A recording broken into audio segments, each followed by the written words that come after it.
सांत्वन भेट घेतली आणि मुख्यमंत्री देखील आपण चर्चा केली, लोटिंग देखील केली. काय सांग लोटू नका यार ह्या please. 2-3 दिवसात आताच्या तरी राज्याला माहिती मिळाली की क्रूरपणे ती हत्या झाली.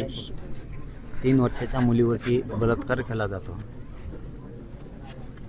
तिचा चेहरा ओळखायला येत नाही हे सांगायला प्रसारमाध्यमातून खरंच नाही पाहिजे. लोक खूप हळहळ करतात. खूप मोठमोठ्याले दगड घालून तिचा चेहरा विद्रूप करण्यात आला 3 वर्षाच्या लेकीचा. आत्ताही मी ते फोटो बघितले, मी आधी बघितले नव्हते. इतकं वाईट कृत्य त्या नराधमाने केलं. म्हणून मी सरकारला असं सांगतो, फाशी मिळणार नाही.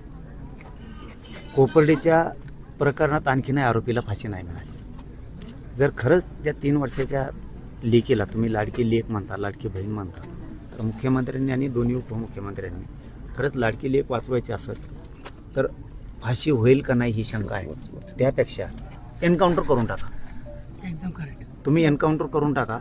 हे चार्जशीट काय लवकर येणार नाही, हे साक्ष पुरावे काय लवकर सापडणार नाहीत, पळवाटा कायद्यातल्या खूप शोधल्या जाणार. जर पुन्हा असं जसं आपल्या यज्ञाताईला झालं तसं कायदाच यज्ञाताई म्हणून एक नवीन कायदा पारित करायचा किंवा त्याच कायद्यात दुरुस्ती करायची.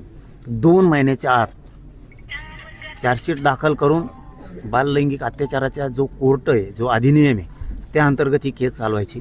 सेपरेट बेंच द्यायचा आणि ही केस तातडीनं चालवायची. 2 महिन्याच्या आत आरोपींना फाशी द्यायची. 2च प्रयोग करणं सरकारनं गरजेचं आहे, तरच राज्यात दाग जाईल. पहिला प्रयोग एकतर आरोपीचा लगेच एन्काउंटर करणे, तर तुम्ही लाडकी लेक म्हणा, लाडकी बहीण म्हणा, नसता तुमच्या तोंडाला काळं पासून घ्या तुम्ही सरकार म्हणून. नसता दुसरं 2 महिन्याच्या आत केस संपवायचे म्हणजे संपवायचे. आणि जर तुम्ही हे नाही 2 महिन्यात संपवायचे आणि फाशी द्यायची, तरच धाक बसत, दरारा निर्माण होईल आणि असे कृत्य मुलींवरती, लेकी बाळींवरती पुन्हा होणार नाही. आणि तुम्ही असं नाही केलं तर पूर्ण राज्य. Guys, please subscribe my YouTube channel linked in profile.